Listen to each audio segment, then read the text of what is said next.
There's something unsettling about hotels, isn't there? You walk into the lobby, greeted by warm lights, the faint scent of cleaning chemicals, and the polite smile of a receptionist. Everything looks ordinary, safe, even welcoming. Yet behind those walls, beyond those endless hallways with patterned carpets and numbered doors, lurk stories most guests never hear. Stories of rooms where guests checked in but never checked out. Stories of shadows that wander the corridors long after midnight.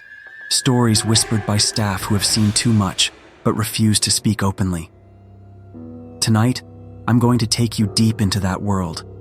A world where hotels, those supposed havens of rest, become cages of fear, where reality twists into nightmare, and the boundaries between the living and the dead blur with every creak of a floorboard.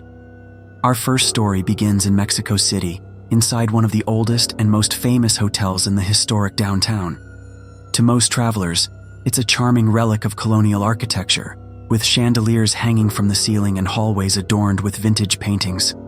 But for Clara, a young woman traveling alone for work, the hotel would become a labyrinth of terror. She had arrived late in the evening, exhausted from a long flight. The receptionist handed her a brass key with a smile that seemed just a little too forced, his eyes lowering when he mentioned her room number, room 309. Clara didn't notice at first, too busy dragging her suitcase into the elevator. But later, she would remember how quickly his expression changed, as if he had wanted to say something, but thought better of it. The hallway of the third floor was quiet, too quiet. The thick carpet muffled every step, and yet Clara felt as though someone was walking just behind her. She turned once, twice, but saw nothing. Only that endless corridor with its identical doors stretching into the distance. When she finally unlocked her room, she stepped inside, feeling a wave of coldness hit her. The air conditioning wasn't on, yet the room felt icy, unnatural. She tried to brush it off.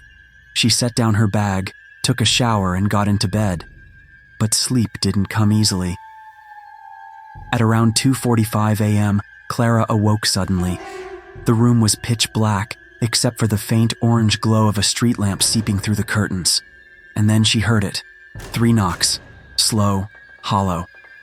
They came from the inside of her closet. Her heart stopped. She froze in bed, listening. The knocks came again, louder this time. She told herself it had to be the pipes, or maybe an animal trapped inside. But deep down, she knew better. Gathering her courage, she whispered into the darkness, "Hello?" The response was immediate. A soft laugh. A woman's laugh. Coming from the closet. Clara jumped out of bed and ran to the door, fumbling with the lock. She yanked it open and bolted down the hall, barefoot, not caring that she was only in her nightgown. When she reached the reception, panting and terrified, the night manager simply looked at her with a knowing expression.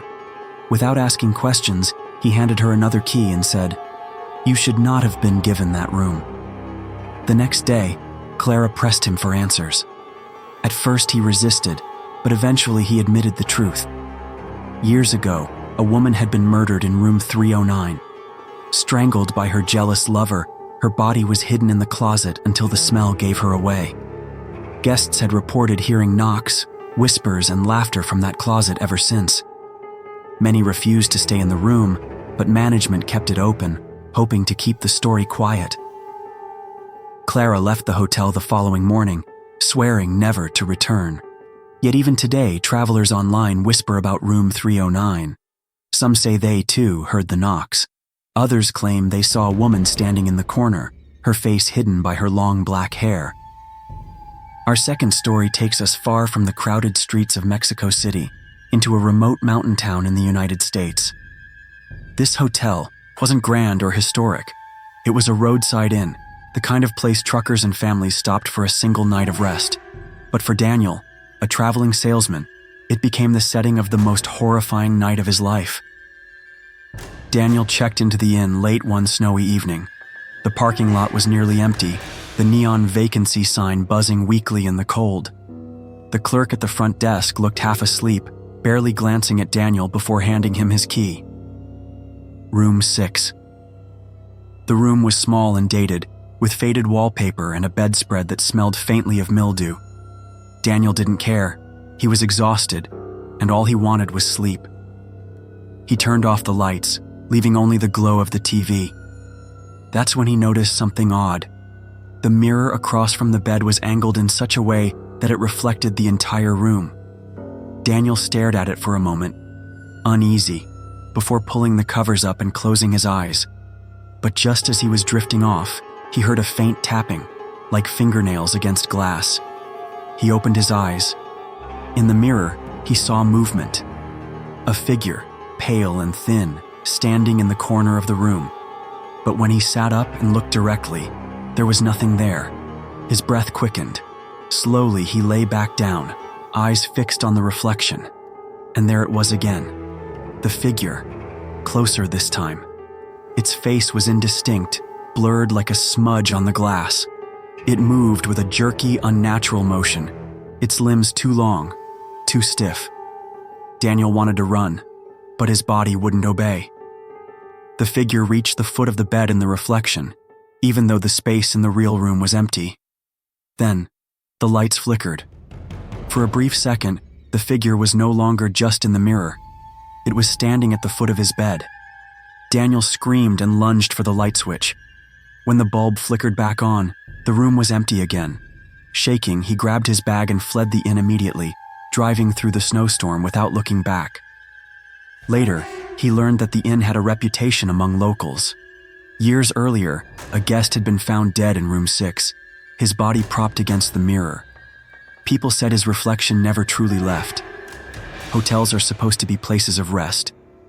But sometimes, the walls absorb the fear, the violence, the death that occurs inside. And once that energy seeps in, it never truly goes away. The night grew heavier, as if the air itself resisted being breathed.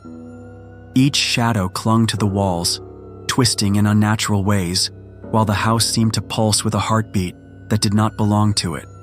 Daniel gripped his flashlight tighter, its beam trembling as much as his hand, and with every step deeper into the hallway, he realized that silence itself had turned against him.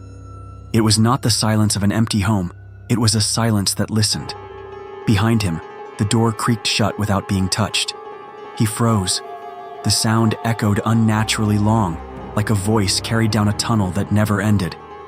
He wanted to turn back, to flee, but something inside whispered that leaving was no longer an option. The house had claimed him. Suddenly, a faint whisper slithered into his ear, though no one stood behind him. It was his mother's voice, or at least it sounded like her, murmuring words he could not understand, words drowned in static, like a broken radio transmission. The hairs on his arms stood upright as the whisper shifted into laughter. A child's laughter, high-pitched, cruel. Daniel stumbled backward, his flashlight beam catching on something at the end of the hallway. A figure, motionless, watching. Its head tilted too far to the side, as though its neck had been twisted by invisible hands. The figure's face was hidden in the dark, but its chest rose and fell with heavy, deliberate breaths that rattled through the silence like chains dragged across stone. He forced himself to move, step after step, the floorboards beneath him moaning under his weight. His breath grew shallow, his chest tightening as though the house itself were squeezing the life from him. Then, the beam of light flickered, once, twice, and died. Darkness swallowed him whole. The hallway was gone. The house shifted around him, as if the walls themselves had rearranged while unseen. He reached out, hands trembling, only to find that where the wallpaper once was, he now touched something wet, something warm. When he pulled his hand back, it was slick with crimson. Blood. Fresh. From the dark, a voice echoed, deeper now, guttural, vibrating through his bones. "You shouldn't have come here." Then, the laugh returned, closer this time, circling him in the pitch black, as if it came from everywhere and nowhere at once. The silence inside the house grew heavier, almost as if the air itself was holding its breath, waiting for something unspeakable to unfold. The narrator's voice lowers, inviting the audience into that suffocating tension. The young woman, clutching the flickering candle, felt the walls narrowing around her. Every corner seemed deeper, darker, alive with the possibility of something watching.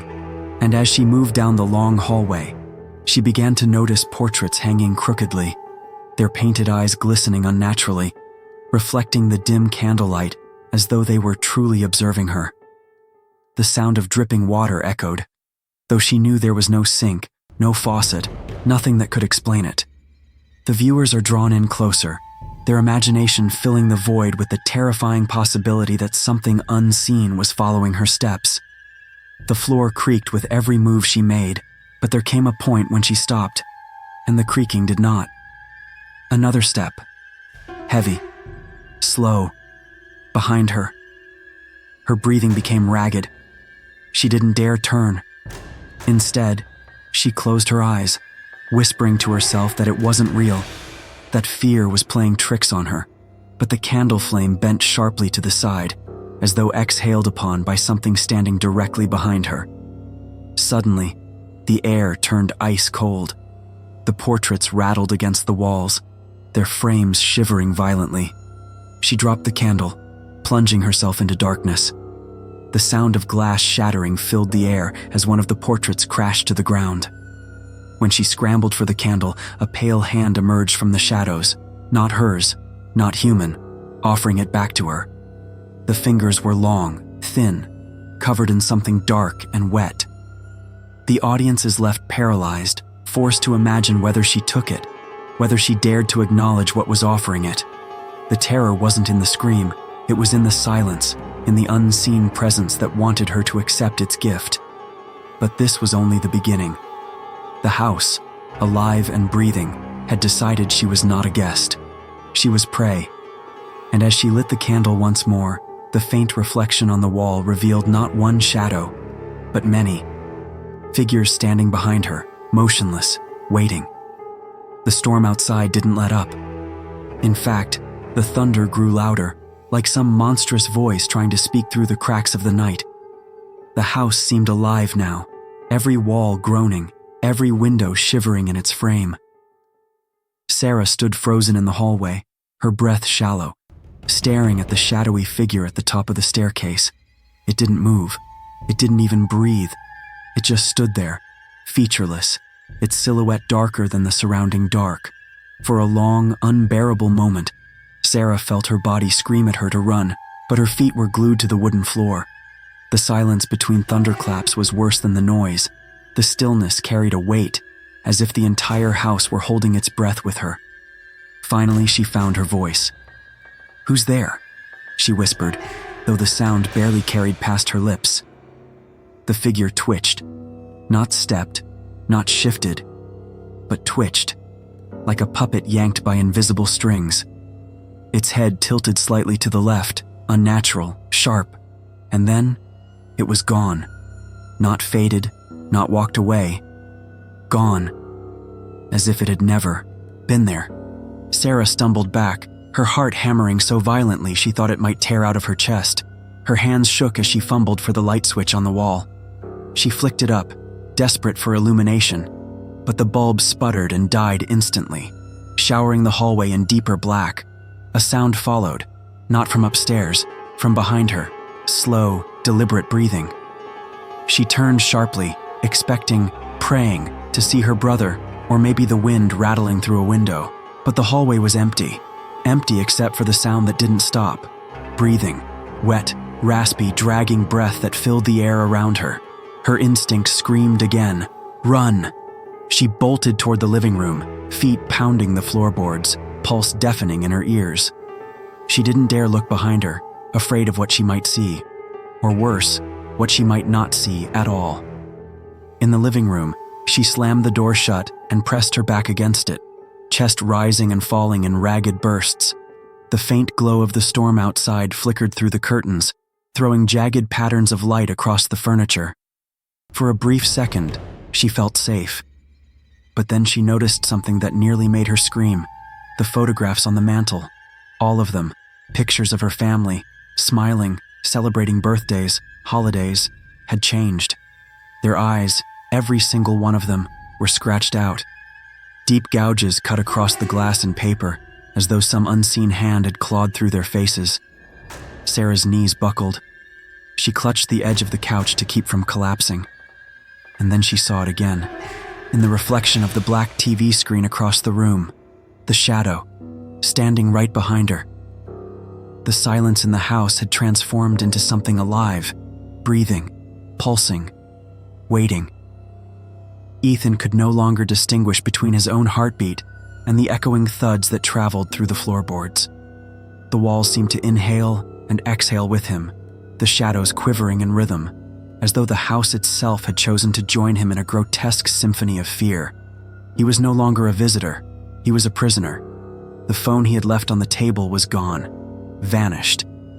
Only the faint indentation on the dust-covered surface proved it had ever been there. His last tether to the outside world, stolen. His trembling hand reached for his pocket, but of course it was empty. He whispered to himself, as though words might anchor his sanity, "It's not real. It's not real." Yet, deep down he knew. It was real, and it was watching. From the end of the hall came a faint scraping sound, like nails dragging lazily across wood. Each stroke was deliberate, mocking. Ethan forced himself forward, the floor groaning under his steps, until the hallway seemed to stretch longer with every stride. He passed doors that hadn't been there before, doors without knobs, painted in a sickly, pulsing black. He could hear breathing behind them, something waiting for the invitation to step through. Then he saw it, a figure, tall, impossibly thin, standing at the very end of the corridor. Its head was bowed, its arms dangling far past what was human. The air around it shimmered like heat, bending reality, and though it never moved, Ethan's gut told him it was smiling. The scraping grew louder, though the figure remained perfectly still. His chest tightened, his throat closed. He stumbled back into the living room, only to find the furniture rearranged. The couch now stood upside down, the chairs stacked in a pyramid. Atop the pyramid sat his phone, screen flickering, flashing one word over and over: "Stay." Ethan's mind snapped between two choices: run or surrender. But before he could decide, the room grew unbearably cold. His breath spilled out in white clouds. The shadows on the wall elongated, stretching across the ceiling, wrapping the room like a cocoon.